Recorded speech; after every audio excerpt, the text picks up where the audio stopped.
magmumula ng bagong pag-asa. Okay? Sa TESDA ay hindi sila stricto.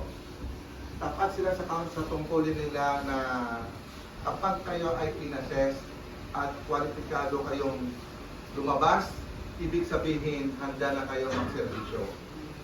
Yung Beacon Home, bakit yung Beacon Home ay tinawag natin Beacon Home Incorporated?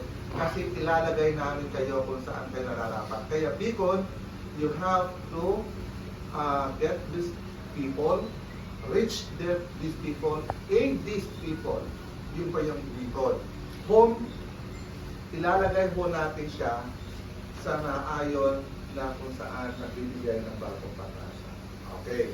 With that, sabi nga nila ay binabanggit namin, yun yung programa. So, ang Beacon Home na tumutugon po, siya po ay isang non-stock non-profit at sa pamumuno ni Miss Delia Rodela, siya yung presidente. Siya yung presidente. Sabi niya, gusto kong tumulong. Wala akong paglalagyan ng aking pera. O, di bumukod na yun. Lahat po talaga ng mga kwanto namin, mga stakeholders. Okay. Merong kakayahan. Hindi ko sinabi na naman. May kakayahan. Kaya sila ay nagsama-sama, tumulong at nilakat nila kanilang pera.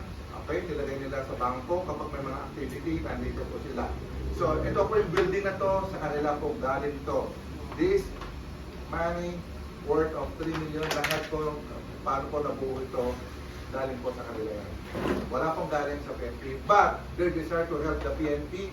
At ako naman, bilang mamayan, okay?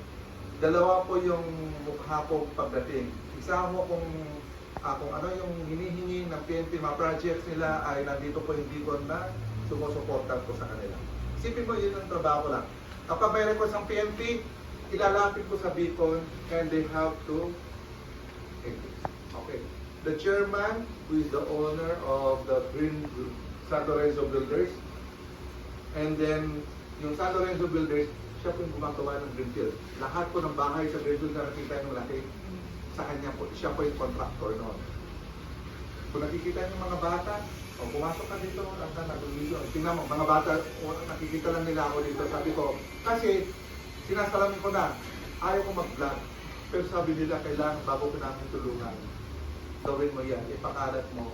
So, tumatayo ko as bilang isang member ng kapulisan, and then nandito ako para mag-visit. Sama-sama. Tumawag si Ma'am with peso, sabi ko, Miss Jane Parkera. Ilapin natin.